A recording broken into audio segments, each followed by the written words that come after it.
Dawn, October 15, 2010. The Qinglong River, where it flows through Anping County in Jiangsu Province, was typically a tranquil waterway.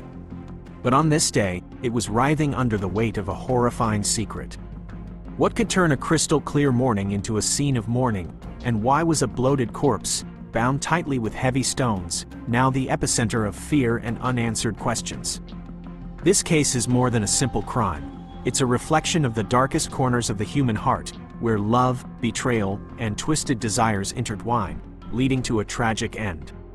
The story we are about to tell is the journey to uncover the truth behind the death of Chen Ranhao, a journey filled with shocking turns and haunting revelations.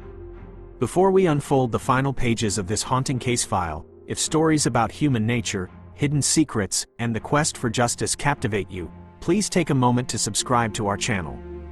Your likes and shares are not just invaluable support. They help important stories like this reach a wider audience, raising awareness and perhaps serving as a cautionary tale. Together, we will continue to explore the hidden corners of society. Now, let's return to the verdict for Li Meiqi and Chen Cheng. In the early morning of October 15, 2010, in Anping, a small, peaceful county in China's Jiangsu Province, the morning mist still clung to the surface of the Qinglong River. A fisherman named Zhang Laosan, a man who had spent his entire life on this river, began his day's work as usual. As he hauled his heavy net from the water, an unusual feeling shot up his spine. The net was much heavier than normal, and what it held was not fish. As the last of the netting broke the surface, a horrific sight emerged. The bloated, disfigured body of a man, wrapped with large stones and bound tightly with coarse, rough ropes. Death was present, stark and brutal, in the quiet light of dawn. The Anping County Police were notified and arrived quickly. The riverside scene was immediately cordoned off. The recovery of the body was handled with care.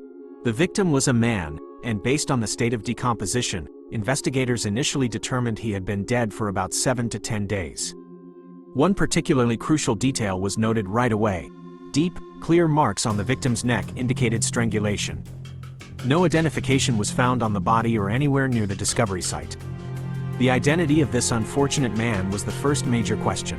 News of a male body, found in the river with gruesome details, spread rapidly throughout Anping County, from the early morning tea houses to the bustling markets. Fear and speculation began to creep into every alley. Amidst this chaotic flow of information, a woman named Li Meiqi suddenly turned pale with horror after hearing the story from her neighbors. She rushed to the county police station. There, with a trembling voice and tear-filled eyes, Meiqi reported that her husband, Chen Ranhao, had been missing for about a week.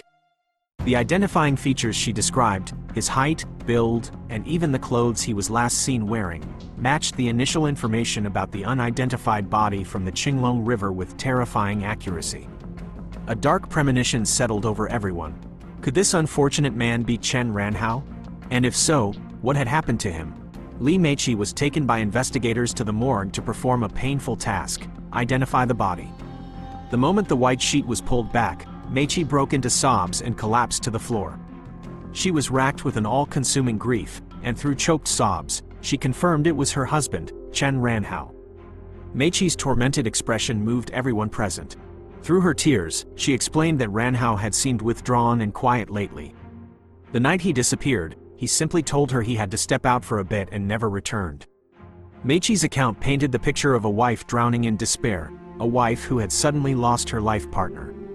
Simultaneously, a preliminary autopsy was conducted urgently. The initial findings strengthened suspicions of a homicide. The victim, Chen Ranhao, had been strangled with a soft, cord-like object, possibly a piece of cloth, not the rough rope used to tie the stones. This indicated the killer used a different tool for the murder before using the rope and stones to dispose of the body. Another critical discovery: traces of sedatives or sleeping pills were found in Ranhao's stomach. The specific dosage wasn't immediately determined, but it was enough to be noteworthy. The time of death was also estimated more accurately by forensic experts, falling within the period Meiqi had reported her husband missing. Just as news of Chen Ranhao's death was confirmed, another man appeared at the police station. It was Chen Cheng, the victim's cousin. He appeared deeply pained and shocked by his cousin's sudden death. Chen Cheng spoke of the close, positive relationship he had with Ranhao, saying the two cousins often visited and helped each other. He also offered to support Meiqi, his sister-in-law, during this difficult time of mourning. Notably, Chen Cheng also confirmed a detail that matched Meiqi's statement. Lately, Ran Hao had seemed different, more pensive and troubled. The appearance and testimony of Chen Cheng seemed to reinforce the image of a man facing some problems in his life, but what they were remained a mystery. After identifying the victim, searching the home of Chen Ran Hao and Li Meiqi in a residential area of Anping County became the investigative team's top priority. The two-story house was quite neat and tidy, with everything in its place. There were no signs of a struggle or fight. This suggested that if Ran Hao was attacked at home, it happened unexpectedly, or the victim was unable to resist. On Ran Hao's desk, police found a teacup with some dregs at the bottom. It was a small detail, but investigators carefully noted it. Entering Meiqi's bedroom, investigators discovered a blister pack of common sleeping pills, the kind that could be bought over the counter. The pack was nearly empty, with only a few pills left. When asked about it, Meiqi calmly explained that she often suffered from insomnia, especially after her husband went missing, so she used the pills to help her sleep. This explanation seemed plausible, but the presence of sleeping pills in the victim's home, combined with the traces of sedatives in Ran Hao's stomach, made it impossible for investigators to ignore. Another significant discovery came from the storage shed behind the house. There, police found a coil of old, coarse rope, which looked quite similar to the type used to tie the heavy stones to Chen Ran Hao's body. When questioned, Meiqi seemed a bit surprised, then said it was an old family rope, occasionally used for tying things. She suggested someone might have snuck into the shed and stolen it. This explanation felt forced, as the shed showed no signs of a break-in. The victim's home, once a picture of peace, now held suspicious details, the scattered pieces of a crime slowly taking shape. Were these pieces of evidence the key to unlocking the truth? The head of the Anping County Criminal Investigation Division, Wang Gang, a seasoned and experienced officer, sensed that there were many hidden aspects to the case. He instructed his investigators to broaden their inquiries, not just focusing on the crime scene but also gathering information from people around the victim and his family. Investigators began taking statements from the neighbors of Ran Hao and Meiqi. Mrs. Liu, a middle-aged woman living across the street, was observant and talkative.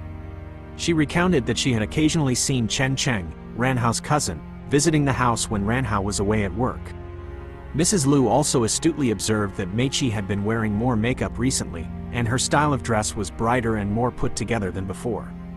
These small details planted the first seeds of suspicion in the investigators' minds about the relationship between Meiqi and Chen Cheng. When they spoke with Chen Ran Hao's colleagues at the small water conservancy construction company where he worked, the police received consistent information.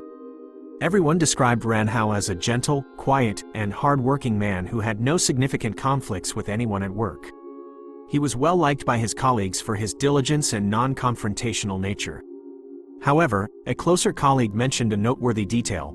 Recently, Ran Hao had seemed quite worried about family matters, but he never specified what the issue was, only sighing and appearing troubled.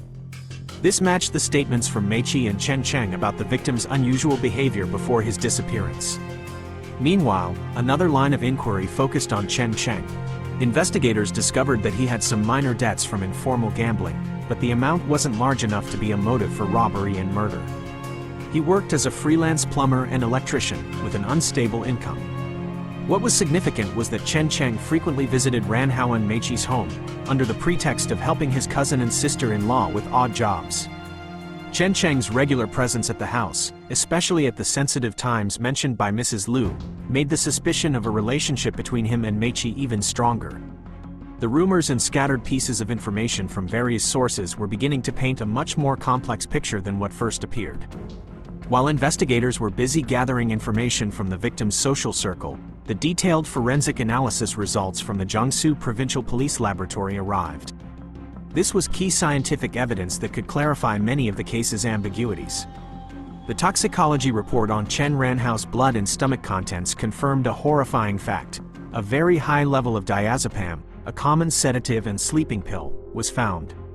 The concentration was sufficient to induce a deep coma, rendering the victim completely unable to resist. This explained why there were no signs of a struggle at the victim's home, assuming he was attacked there. Another crucial detail came from a closer analysis of the ligature marks on the victim's neck. Forensic experts determined the murder weapon was a soft cloth cord, possibly a scarf or a similar wide, soft material, not the rough rope.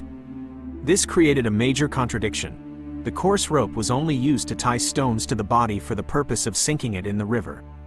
So, what was the real weapon used to strangle Ranhao? And where was it? This showed that the killer had prepared and planned quite carefully.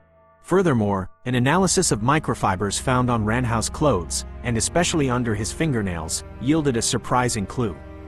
Experts discovered strange fabric fibers, with a color and material that did not match any of Ranhao's clothing, nor did they resemble common items found in his home. Where did these fibers come from? Did they belong to the killer? These detailed forensic results not only clarified the cause of Ranhao's death but also opened new avenues of investigation, while deepening the suspicion surrounding those closest to the victim. The truth seemed to be slowly emerging through cold, hard science. Suspicion about an illicit relationship between Li Meiqi and Chen Cheng, the victim's cousin, grew stronger in the minds of Captain Wang Gang and his investigators. Based on initial information from neighbors and minor inconsistencies in their statements, the police decided to place Meiqi and Chen Cheng under secret surveillance. The results were not surprising. Undercover officers documented clandestine meetings between the two.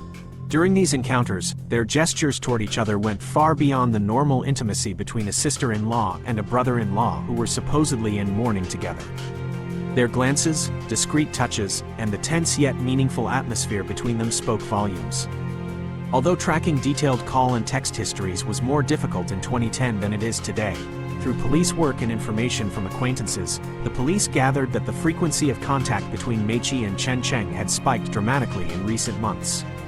Notably, these calls and messages often occurred at times when Chen Ranhao was definitely not at home, such as during the day when he was at work, or on evenings when he was unexpectedly out. This unusual increase in communication was a sign that could not be ignored. To further substantiate the evidence of a secret relationship, investigators visited a small, secluded tea house in town. The owner, after some thought, confirmed that he had seen Li Meiqi and Chen Cheng drinking tea together at his establishment on several occasions. He recalled that they always chose a hidden corner, spoke in whispers, and appeared very affectionate, even sharing discreetly intimate gestures. This image completely contradicted the grieving, reserved demeanor that Meiqi and Chen Cheng displayed to everyone after Ranhao's death. The affair between the sister-in-law and brother-in-law was no longer a guess.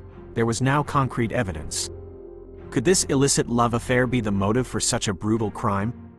This question became increasingly urgent. To better understand the people at the center of the case, investigators worked to create psychological profiles of Li Meiqi and Chen Cheng, as well as to trace the development of their forbidden relationship. Through the words of one of Meiqi's old high school friends, a picture of her past emerged. Meiqi had been a young, beautiful girl with many dreams and ambitions for a vibrant, romantic life. However, after marrying Chen Ranhao, a somewhat stoic and quiet water conservancy engineer, her married life gradually became dull and monotonous. Ranhao was a good husband in the traditional sense. He worked hard and provided for the family financially, but he lacked finesse, romance, and the ability for deep emotional sharing. Meiqi felt misunderstood and lonely, unable to share her innermost thoughts and feelings. This sense of suffocation and loneliness in her own marriage had been quietly building for years. As for Chen Cheng, based on accounts from neighbors and friends, he came across as a good-looking young man with a smooth tongue, but he was somewhat lazy, preferring pleasure over hard, stable work. He worked as a freelance plumber and electrician with an unsteady income. Chen Cheng was drawn to the mature, somewhat worldly beauty and the subtle assertiveness of Li Meiqi, his sister-in-law who was a few years older. Meiqi, in her loneliness and craving for affection, seemed to find in her young brother-in-law a novelty and a kind of attention she was missing. The blossoming of their affair did not happen overnight. Initially, it was just Chen Cheng coming over to help with repairs, exchanged glances, and playful, suggestive jokes.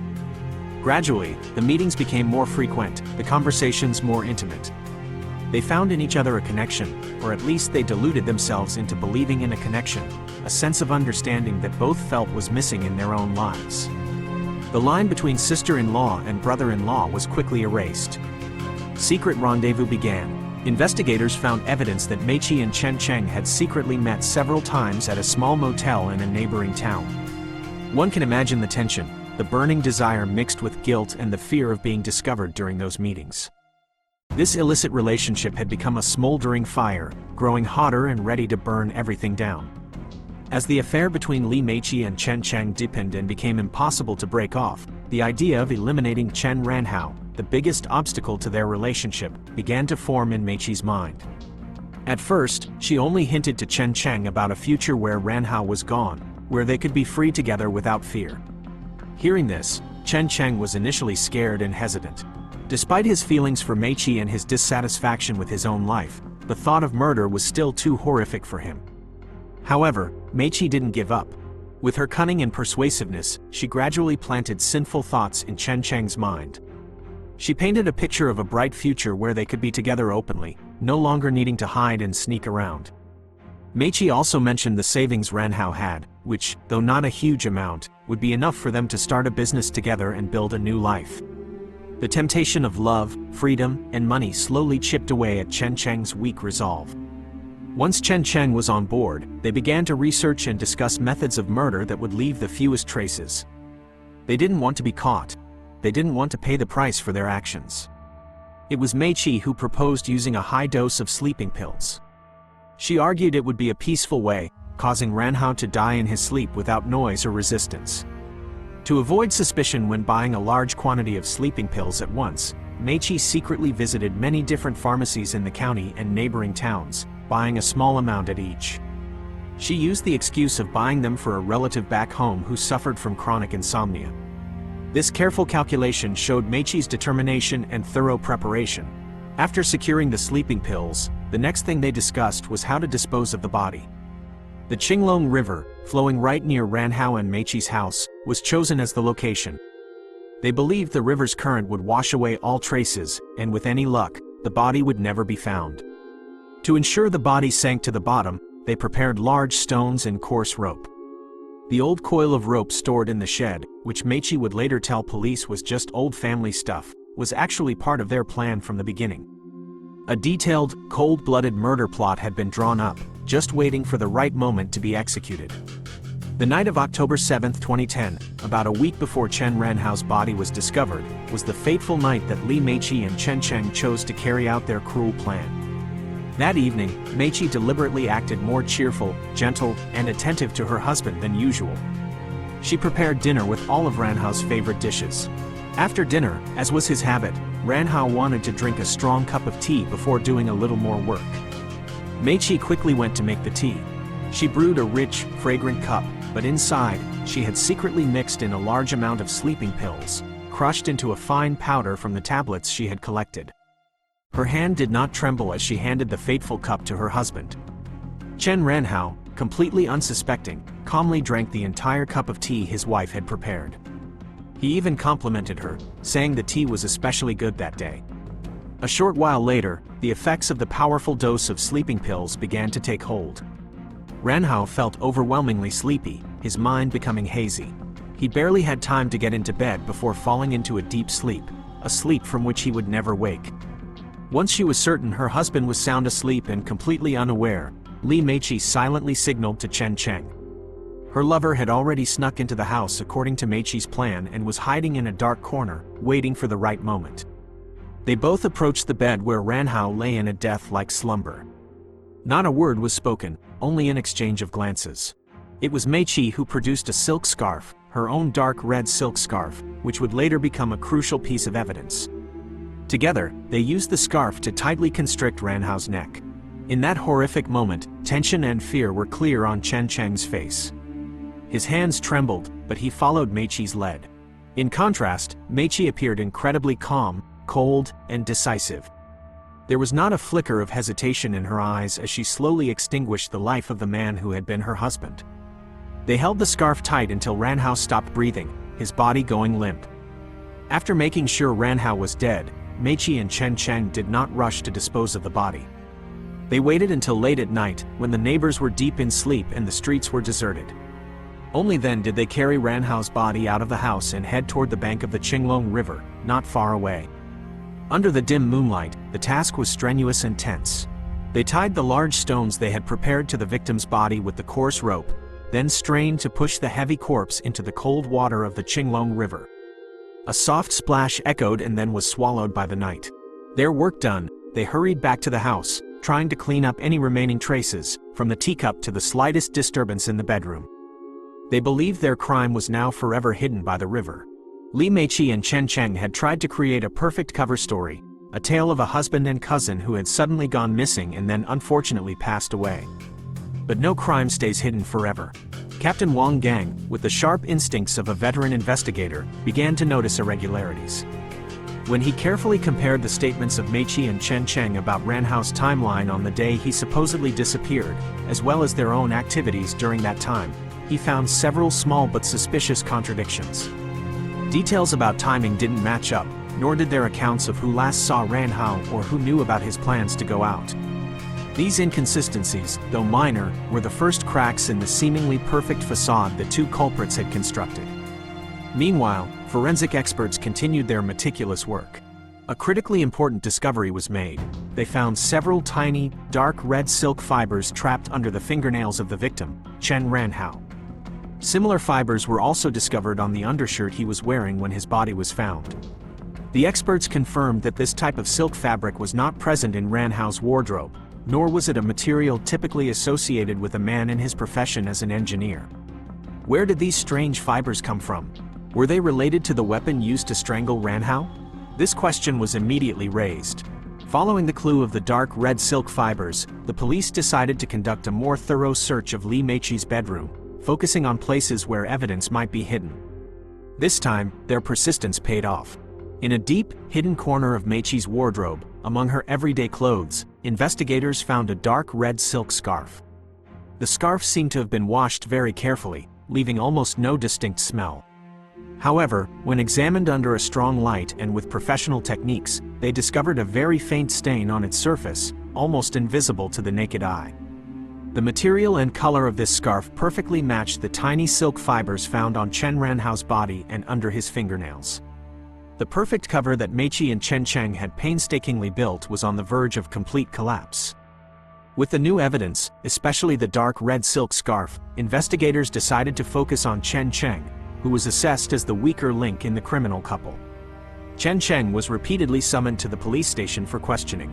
The investigators, led by Captain Wang Gang, took turns asking probing questions, focusing on the contradictions in his and Meiqi's previous statements. They repeatedly brought up details about time, their secret meetings, and the ambiguous relationship between him and his sister-in-law. The pressure from the prolonged interrogations, combined with the growing body of indirect but compelling evidence, began to take a heavy toll on Chen Cheng's psyche. Under constant pressure, Chen Cheng started to show signs of panic and lost his composure. He could no longer maintain his initial act of feigned grief. Instead, his face was a clear picture of anxiety and restlessness. Whenever he accidentally crossed paths with Li Meiqi at the police station, Chen Cheng would steal glances at her. His eyes were no longer those of a man in love, but were filled with fear and confusion, as if seeking reassurance or guidance from his lover, yet also hinting at resentment. To increase the psychological pressure on Chen Cheng, the police invited some of his creditors to the station to provide information. Although his gambling debts were not large, having them exposed to the authorities made Chen Cheng feel ashamed and cornered. He realized that all his secrets and wrongdoings were gradually being brought to light. The feeling of being isolated and surrounded caused his already fragile mental state to deteriorate further. He began to show signs of a psychological breakdown, stuttering and sweating profusely whenever he was pressed with questions. The investigators sensed that the moment for Chen Cheng to face the truth and confess his crime was drawing very near. While the investigation was focused on the relationship between Li Meiqi and Chen Cheng, another line of inquiry, aimed at delving deeper into the life and relationships of the victim, Chen Ranhao, unexpectedly yielded a significant discovery. Investigators found that Ranhao had a secret bank account that Meiqi seemed to be completely unaware of. Notably, this account held a sum that was not insignificant for an ordinary engineer in a small county, about 50,000 yuan. This money had been deposited into the account just a few months before he was murdered. The origin of this money was a major question. The truth about the money was gradually revealed when the police located a close college friend of Ranhao's. The friend was initially hesitant, but after being convinced of the importance of his information for finding the truth about his friend's death, he decided to speak up. He said that in their recent meetings, Ranhao had confided in him about the deadlock and suffocation in his marriage to Lee Meiqi. Ranhao felt his wife was becoming increasingly distant and difficult to understand, and he suspected Meiqi was hiding something from him. Most shockingly, Ranhao had confessed that he was secretly saving money, the 50,000 yuan in the secret account, with the intention of divorcing Meiqi and moving to another city to start a new life, alone. He wanted to find peace and freedom for himself. When investigators hinted to Lee Meiqi about the possibility of Ranhao having a separate fund or planning a life change, she initially reacted with extreme shock and anger. She insisted she knew nothing about it, that Ranhao had never told her about having his own money or wanting a divorce. However, after this initial agitated reaction, Meiqi quickly regained a calm, almost cold composure. This reaction from Meiqi raised a major question for the investigators. Did Meiqi really not know about her husband's plan? Or had she known, and that was the final straw that pushed her to act more brutally and decisively to stop Ranhao from leaving and to claim that money for herself? Ranhao's secret had opened up a new, more complex and darker dimension to the motive for the crime. Realizing that Chen Cheng, her lover and accomplice, was showing clear signs of a mental breakdown and could confess at any moment, Lee Meiqi could not sit idly by. With her cunning and guile, she understood that if Chen Cheng broke, her plan would be ruined, and they would both face the full force of the law. Meiqi tried every possible way to contact Chen Cheng. Through discreet methods, she conveyed her message. She both threatened and reminded Chen Cheng to maintain absolute silence, to remember what they had agreed upon. Meiqi stressed that if one of them was exposed, the other couldn't escape, that they would share the same fate if he dared to say a word. This threat, though subtle, was enough to add more pressure and fear to Chen Cheng. Not content with just pressuring her accomplice, Lee Meiqi also proactively cooperated with the police in her own way. She pretended she wanted to provide additional information she had just remembered, aiming to steer the investigation in other directions and divert attention from her relationship with Chen Cheng.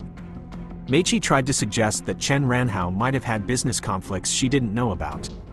She also hinted at the possibility that Ranhao had borrowed money from loan sharks and was killed in revenge. This information, though vague and baseless, required investigators to spend more time verifying it, slowing down the process of focusing on her and Chen Cheng. To make her performance as a grieving wife more convincing, Meiqi began to appear increasingly haggard and distraught. During long interrogation sessions, she would frequently cry, lamenting her loss and the injustice of being suspected. On one occasion, Meiqi even faked a faint in the interrogation room, causing the session to be temporarily halted. The purpose of these actions was none other than to gain sympathy from investigators and the public, while disrupting and obstructing the investigation that was tightening its net around her. However, Meiqi's counter-offensives, though somewhat sophisticated, could not fool the sharp, professional eyes of Captain Wang Gang and his colleagues. They recognized these as mere tricks to cover up her crime. The investigators' patience was finally running out. Faced with Lee Meiqi's stubbornness and seeing that Chen Cheng was on the brink of collapse, Captain Wang Gang decided to play his final cards. In a tense interrogation session, investigators presented Chen Cheng with irrefutable evidence: the dark red silk scarf found in Meiqi's closet, the matching silk fibers discovered on the victim and under his fingernails, and the toxicology report showing the extremely high level of diazepam in the victim's body. They didn't just show him the evidence, they launched a powerful psychological assault. The investigators skillfully pointed out that Lee Meiqi was becoming suspiciously calm, that she was trying to shift all the blame onto him, making him out to be the sole mastermind while she would escape or receive a lighter sentence. Faced with physical evidence as clear as day, coupled with the extreme fear of a harsh sentence hanging over his head and the relentless guilt tormenting his conscience, Chen Cheng finally broke. The fragile wall of his psychological defense completely crumbled. Chen Cheng began to confess to his crime. Initially, he still tried to downplay his own role, attempting to place the primary blame on Lee Meiqi, claiming he was merely seduced, lured, and forced to go along with her. He stated that Meiqi was the one who planned everything and prepared the sleeping pills. However, under the investigators' skillful and persistent questioning, Chen Cheng's initial self-serving excuses were gradually replaced by the truth. He could no longer hide. Slowly, Chen Cheng confessed the entire horrific criminal plot, from how Lee Meiqi had actively seduced him to how they had planned together to kill Chen Ranhao so they could be free. He detailed how Meiqi had secretly bought and accumulated sleeping pills, and how they had prepared the rope and stones to dispose of the body. Most importantly, Chen Cheng described in detail the act of strangling Ranhao with the silk scarf on that fateful night, and the specific role each of them played in carrying the body to the bank of the Qinglong River and pushing it into the cold water. Chen Cheng's confession laid bare the stark, horrifying truth of the case. After Chen Cheng had completely broken down and confessed to the entire crime, investigators decided to arrange a direct confrontation between him and Li Meiqi. This was a crucial police tactic aimed at completely shattering the mastermind's stubborn denial. Meiqi was brought into the confrontation room, where Chen Cheng was already seated, looking dazed and broken. As she listened to Chen Cheng, in a trembling but clear voice, recount their entire murder plot and actions, Li Meiqi maintained a frighteningly cold expression. She showed no signs of wavering or remorse. On the contrary, Meiqi denied everything. She claimed that Chen Cheng, out of unrequited love for her, had developed a grudge, killed Ranhao, and was now framing her to get revenge. Meiqi's audacity and acting skills were astonishing to many. Faced with Meiqi's blatant denial, the investigators remained unfazed. They calmly presented the specific evidence, details from Chen Cheng's confession that perfectly matched what they had already gathered. This included Meiqi's trips to various pharmacies to buy sleeping pills, a detail only an insider would know. They also mentioned the possibility of DNA analysis on skin cells or sweat from Meiqi that might still be on the dark red silk scarf, the murder weapon, even though it had been washed thoroughly. The mere mention of this scientific possibility was enough to exert psychological pressure on Meiqi. Although the evidence mounted and pointed directly to her role as the mastermind, Li Meiqi continued to stubbornly deny her guilt. She maintained a defiant attitude, trying to twist the truth with convoluted and deceitful arguments. However, Meiqi's initial confidence began to show signs of cracking. Occasionally, in her cold eyes, one could glimpse a flicker of panic, a deeply hidden anxiety. The solid wall Meiqi had tried to maintain was gradually crumbling under the weight of the truth and the irrefutable evidence. The battle of wits between the investigators and this cunning woman was entering its final, decisive stage. Chen Cheng's detailed confession not only helped solidify the case against Li Meiqi but also revealed another crucial detail, a second turning point that further illuminated the woman's true, deep-seated motive. Chen Cheng recounted that, on one occasion, Li Meiqi had accidentally discovered that her husband, Chen Ranhao, had a secret bank account containing 50,000 yuan. Not only that, but she also learned of Ranhao's intention to use that money to divorce and leave her, to start a new life in another city. This discovery dealt a powerful blow to Meiqi's pride and sense of control. She felt betrayed and belittled, and most importantly, she was terrified of the prospect of Ranhao leaving her first, causing her to lose everything: her husband, the money, and her honor as a wife. This discovery became a powerful catalyst, pushing Meiqi to act faster, more decisively, and more brutally in her plan to eliminate Ranhao. To better understand the underlying conflicts in Ranhao and Meiqi's marriage, investigators met with the victim's parents and siblings. Ranhao's family, grieving the loss of their son and brother, provided valuable information. They revealed that there had been long-standing, unspoken tensions between Meiqi and Ranhao, primarily related to having children. Ranhao and his family were eager for an heir, but Meiqi seemed unenthusiastic about having a child soon. She often used the excuse of wanting more time to establish their life and enjoy their time as a couple. This difference in desires created an unvoiced but simmering tension in their relationship. This showed that Meiqi's dissatisfaction with her marriage and with Ranhao had existed for a long time, not just flaring up when she developed feelings for Chen Cheng. Another piece of evidence reinforcing the financial motive, though perhaps not the primary one, it played a role, was the police discovery that after Ranhao was reported missing but before his body was found, Li Meiqi had made inquiries about the procedures for inheriting Ranhao's assets. Although Ranhao's assets were not substantial, consisting mainly of the house and some savings, Meiqi's actions showed she had already made certain financial calculations following her husband's disappearance. All these pieces, the discovered betrayal, the simmering marital conflicts, and the financial calculations, came together to paint a more complete picture of Li Meiqi's multi-layered, complex, and dark motive. With Chen Cheng's detailed and complete confession, along with the physical evidence collected, the investigators of the Anping County Police, under the direction of Captain Wang Gang, proceeded to reconstruct the entire crime scene. The reconstruction began with Meiqi making the drug tea for Ranhao, her signaling to Chen Cheng, the act of them strangling the victim to death with the silk scarf, and then waiting until late at night to carry the body to the Qinglong River, tie stones to it, and sink it. Every detail in Chen Cheng's confession was carefully cross-referenced with the physical evidence. The results showed that many key details in his statement logically and perfectly matched the physical evidence the police had already obtained, from the location of the teacup on Ranhao's desk, the type of sleeping pills used, to the silk scarf and the coil of coarse rope. To further solidify the evidence that Li Meiqi had proactively prepared the sleeping pills, investigators tirelessly recanvassed pharmacies in the county and surrounding areas. Luck was on their side. A shopkeeper whose store was near one of the pharmacies Meiqi had visited remembered a key detail. This person vaguely recalled seeing a woman matching Li Meiqi's description buy sleeping pills there on several occasions. Notably, the woman always came at different times and gave the excuse that she was buying them for a sick, elderly relative back home who had trouble sleeping and couldn't travel.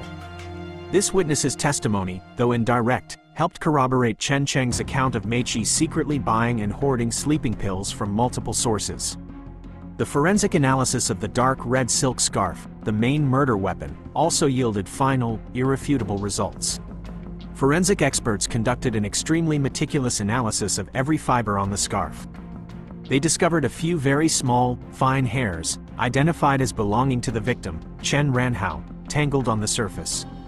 More importantly, traces of skin cells from both Li Meiqi and a small amount of cells likely from Chen Cheng were also found on the scarf. The presence of the victim's hair and Meiqi's skin cells on the same scarf, especially when combined with the ligature marks on the victim's neck, proved a direct, forceful, and decisive contact between Meiqi, the scarf, and the victim in the final moments of his life. All the final pieces of the puzzle had been found and put in their proper places, creating a complete picture of the crime with no room left for denial. The time to face justice had come for Li Meiqi.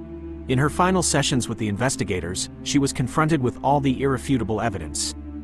There was the detailed, consistent, and complete confession of Chen Cheng, her accomplice who had completely broken down. There was the cold, hard physical evidence, the dark red silk scarf with her and the victim's DNA, the matching silk fibers found on Chen Ranhao, the toxicology report showing the extremely high level of diazepam, the remaining sleeping pills found in the house, the coil of coarse rope, and the testimony of witnesses about her secretly buying sleeping pills. Every avenue of denial was blocked.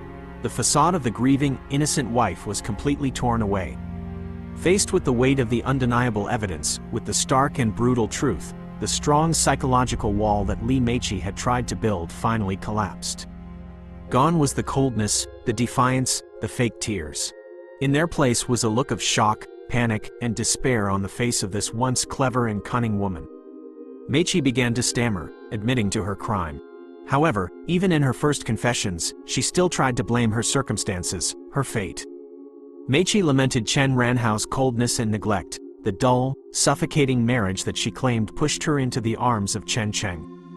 She also didn't forget to blame the temptation and seduction of her young lover, as if she were just a passive victim of love and desire. But the investigators were not easily fooled by these final excuses. With persistence and sharp questioning, they continued to push, forcing Meiqi to confront her true role in the crime. Gradually, piece by piece, Li Meiqi had to confess the whole truth. She admitted to being the mastermind, the one who planned the crime, who prepared the weapon and the poison. She admitted to her cold, chilling calculations, the sophisticated tricks she used to conceal the crime. And most importantly, Meiqi finally had to admit that she knew about Chen Ranhao's plan to leave with the 50,000 yuan. It was that, her wounded pride and fear of losing control, of losing everything, that she could not accept, driving her to take such a brutal step to stop her husband. The final, painful, and horrifying truth was fully exposed. With the final veil of secrecy lifted, Li Meiqi, with nothing left to lose, recounted the entire criminal process in detail. Her narrative, now free of evasion or attempts at concealment, was a cold, almost emotionless telling of the brutal acts she had committed. Meiqi described the moment the idea of killing her husband first sparked in her mind, as her illicit affair with Chen Cheng deepened and she began to see Chen Ranhao as an obstacle. She did not hesitate to admit how she had slowly manipulated Chen Cheng's psyche, turning a somewhat weak and lustful young man into an effective tool for her plan.